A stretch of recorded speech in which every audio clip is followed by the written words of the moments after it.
Certain and Uncertain, Chapter 2, Private. Paperwork was never something anyone really enjoyed. Max Tennyson was no exception to that rule, but still it was something that was necessary as part of his job as the only living Magister on Earth. He'd finally gotten the whole story out of Kevin and Gwen as to what had happened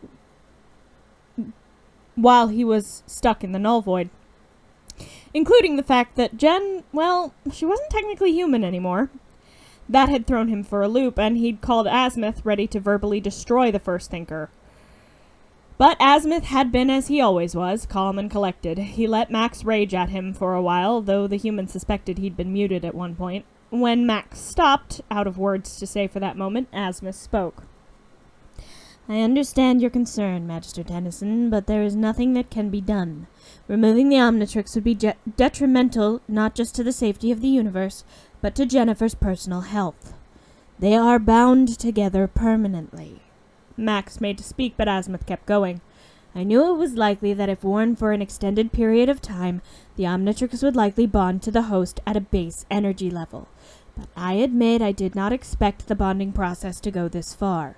The Omnitrix is an infinitely complex device with, to an extent, a will of its own. I believe that on some level it realized that it was coveted by many and has chosen its host for itself. But beyond the programming, the only thing I am certain of about the Omnitrix is that everything is uncertain.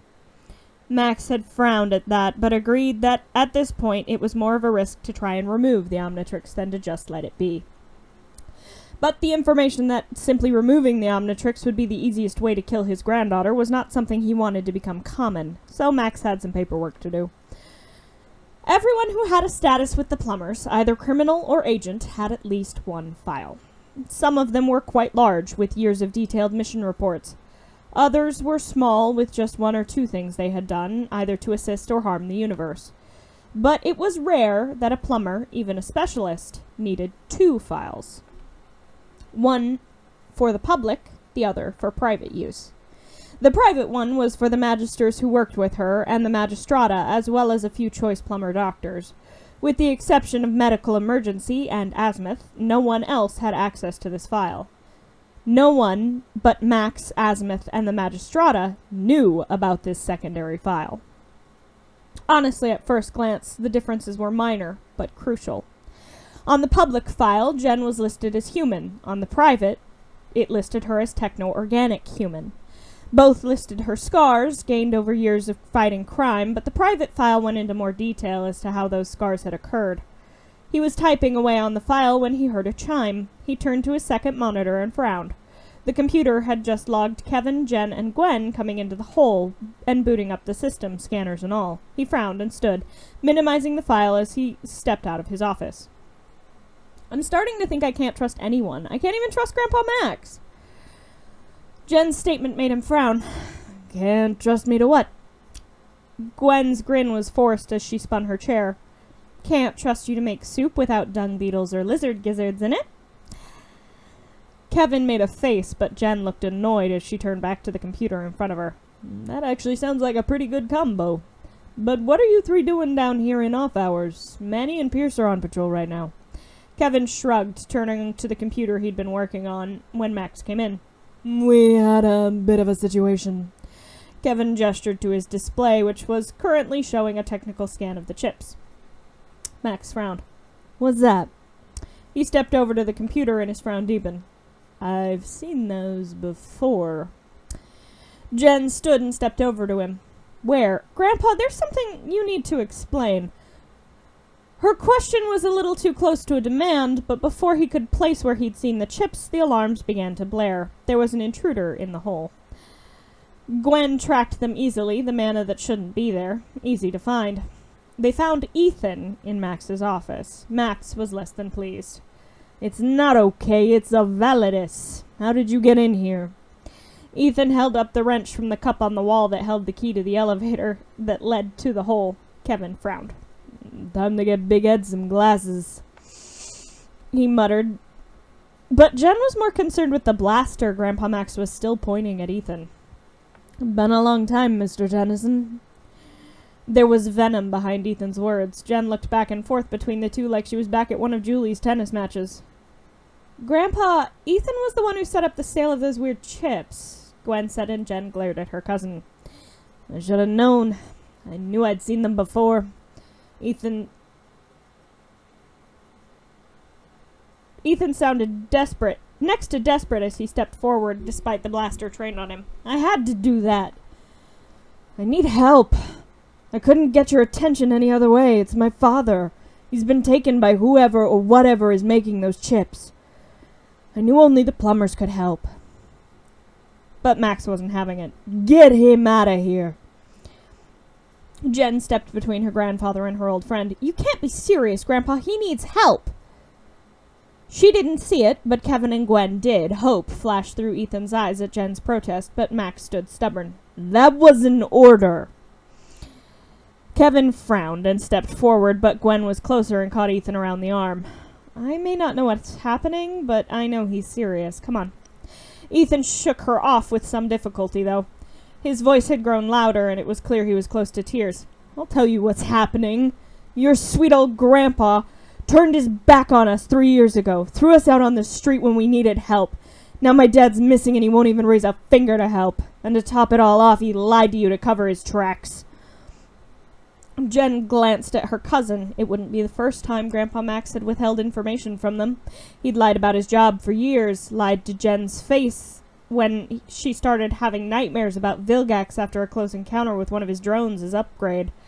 He, like Jen, was notorious for wanting to keep people safe at any cost, even if it meant keeping them in the dark. Gwen looked down at her shoes, her face caught between mistrust and thoughts she clearly didn't want to be thinking. Jen, though, thought fast and stepped out of the way. She'd been between Kevin and Ethan. Kevin shook his head, taking this for permission, and stepped over to the boy. Ethan seemed to take it that way, too, as Kevin grabbed him by the arm. Thanks for the help, he bet out sarcastically. You're real heroes. Jen had stepped over to one of the computers, and her fingers were flying over the keys. And Jen? She looked up at him and spotted pain and betrayal in his eyes. Thanks for being a real friend. It hurt, but not as much as what she saw on the screen in front of her as Kevin escorted Ethan out of the hole. You did lie. Max turned to her, but she stepped away from the screen, which had been unlocked, and Max nearly swore. She'd pulled up Victor's file while he'd been watching Ethan. Right there, in large red letters, was the damning word disavowed. He didn't quit. He got kicked out. Why? Victor Validus was fired for stealing alien tech. The same stuff his son was selling. That family cannot be trusted. I trusted Victor and paid the price. He was dishonorably discharged. A traitor. Max and Jen stared at each other down as Kevin stepped back over. Traitor's son has left the building. Kevin was trying to break the tension, but he succeeded in doing just the opposite. The air seemed to grow closer and more uncomfortable from the looks the two Tennysons were shooting at each other. Gwen was standing off to the side, frowning at the screen, still displaying the file on the ex-plumber. You still think he's the same boy you knew? Jen's glare didn't falter. He told us the truth. You lied again. Max tensed as Kevin glanced at Gwen for explanation. She shook her head. She'd tell him later. I did that for your own good. You were too young to understand. Gwen flinched. Kevin pulled a face. There were two things you simply didn't say to Jennifer Tennyson. You can't, and you're too young. Max had just crossed one of those lines. Jen bristled.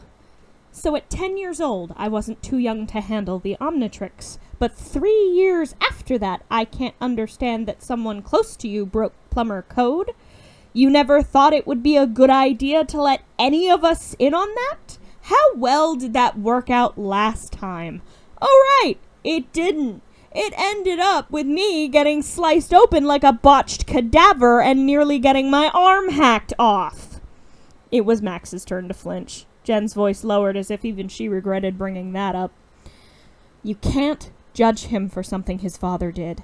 She turned away, seeming to think she had ended the conversation. Stay away from him, Jen. The Validus family's blacklisted. There can be no contact between them and the plumbers. Jen kept going. Jen, that's an order. She spun on her heel. It's a really good thing I'm not a plumber then, huh? It was partially true, too. She had never been given a badge, never been acknowledged as a plumber. The watch granted her certain privileges, Azimuth had seen to it, that she had others. Even though technically the Omnitrix classified her as a specialist, she was not technically an officer of the plumbers. Gwen seemed to decide it was a good time to cut in. You can't break ranks, Jen. 'Cause I'm not in the ranks, so yes I can. She turned and took off into the winding halls of the hole. Kevin grimaced as Max slammed his hand down into the keyboard in front of his computer, sitting down hard at his desk. Gwen rubbed her temples. Chapter 3. AWOL. Jen had parked her bicycle behind Ed's. She took off on it as soon as she left the hole. She didn't go home. Instead, she took off for the rust bucket, hoping it would be empty. It wasn't. But Alan was working with Cooper on the roof, and Helen was inside taking a nap after a long night patrol. Jen waved at them, hoping she was looking casual. She didn't feel casual. She dropped her bike by the tree and stepped into the shed. She smiled at the motorcycle resting there. It was something she and Grandpa Max had been building for years. She knelt next to it and fiddled with one of the wires before she found what she was looking for. It was a little black and green chip. Sorry, Grandpa, I don't feel like being followed today. She tossed the chip into the corner of the shed and grabbed her helmet from the counter. She slid it on and guided the bike out of the shed. Alan frowned at Cooper. Isn't she still 15? He asked as Cooper reached out for the wire Alan was holding. The blonde looked over at Jen, who mounted the bike and took off. He shrugged. Hothead, she's got the universe's most powerful weapon on her wrist. I think she can handle a bike. Alan nodded slightly. You need to weld these two wires together. Cooper held out the two wires. They set back to work. Ethan was upset. He had no idea what he was going to do now, so he was sitting at a diner sipping a milkshake, trying not to think about the fact that without the plumbers, he was never going to get his father back. Someone sat down on a bar stool next to him. They were silent for a moment. Come here often? He frowned and looked up into the familiar emerald eyes of Jennifer Tennyson. She smiled slightly as she set a helmet down on the counter. It was black and green with the number 10 painted on it. What do you want? He grumbled into his milkshake. Jen sighed. Same as you. I want to find your dad. Ethan froze. And your grandpa? Jen shrugged. He's not too enthusiastic about it, but that's his problem. I'm not technically a plumber, but I can help, she said, her hand resting on the watch. Ethan eyed it. He'd never seen it in person before. He'd heard about it, straight from Jen when they were kids, but she always said that she wouldn't put it back on. Ethan nodded. Thank you. Can I ask why you put it back on? Jen sighed. It's a long story. One we don't really have time for. Missing persons are tricky. We need every second on our side. She waved the waitress over and paid for Ethan's milkshake before he could protest. She stood, scooping her helmet off the counter. Let's get going. First stop wherever you got your hands on those chips. Ethan nodded and mounted his bike. He blinked at Jen as she straddled a bike parked next to his. A beautiful, sleek black and green number. Nice bike. Jen grinned as she pulled on her helmet. Technically, it's not mine until December, but Grandpa can't get any more mad at me than he already is. Ethan flinched. I'm sorry. That's my fault. Jen shook her head. No, he lied to me. He gets to deal with that. Lead the way. Ethan flicked the visor on his helmet back into place to hide his guilty look. He needed her help, but he couldn't tell her what he knew. That the thing hadn't been his father. The two of them took off down the road and out of Bellwood. Gwen frowned at her phone. She'd just gotten off a call with Alan Albright, a member of Max's team of rookie plumbers, and one of the kids who'd helped them defeat the Highbreed. He'd called to tell her that Jen was riding out a motorcycle without a license, and he wasn't sure she was supposed to be doing that. Since officially joining Max's team, Alan had become a bit of a stickler for the rules. But Gwen had assured him that Jen did this all the time. She wasn't feeling so confident, though. Jen was a very independent person, and she hated being lied to. This was something big, too. Gwen knew her cousin had never really gotten over her crush on Ethan, or Kai for that matter. She stepped into Max's office, determined to try and talk sense into him. Grandpa, but she was cut off as she found not her grandfather but her boyfriend, sitting with his feet up on the desk, the keyboard in his lap. He had headphones in and clearly hadn't heard her come in. She grinned slightly and sat down on a rolling chair next to him. She tapped him on the shoulder and he jumped slightly but smiled at her and pulled the headphones out of his ears. Find your wayward cousin? Gwen shook her head. She'll be back. She always comes back eventually. Hopefully she'll be alone. Kevin frowned, clicking off his music as he sat up and pulled his feet off the desk. Yeah, what's up with those two? Jen really seemed upset about Granddad not helping out. Gwen frowned. Ethan was Jen's first kiss. Not her first crush. That was Kai, but they were 13. Ethan was on the soccer team. Jen wanted to join too, but it was an all-boys team. There still isn't a girls' team at Jen's school. Ethan stood up for her when she tried out, and the guys laughed at her. Now she's their MVP. Kevin grinned slightly. She was really broken up when he moved away. Ah, so now it's puppy love. Gwen elbowed her boyfriend. No, she's growing up. It had to happen sometime. The computer beeped in front of Kevin. Access denied. Gwen frowned. What are you doing in Grandpa's office? Kevin frowned. Well, I wanted to see what info we already had on the chips. If Validus took them from the vault, we should have them on file. And? All the files are locked. Granddad wasn't exactly in a sharing mood after everything that happened today. I did ask. Gwen sat up. So when he said no, you came into his office to look through his personal files. Kevin shifted guiltily. What did they say? He grinned at her. They're still locked. I could figure out the password, but... Gwen grimaced. That would be a huge betrayal of trust. The redhead said, looking around to make sure they were alone. Yep, way against regulation, too. The pair were silent for a moment. Kevin shrugged. Oh well, guess Jen's really on her own this time. I'm sure it'll be fine. After all, she's all grown up now. Gwen glared at him for a moment. Break the code. He grinned at her and began to hack into the files.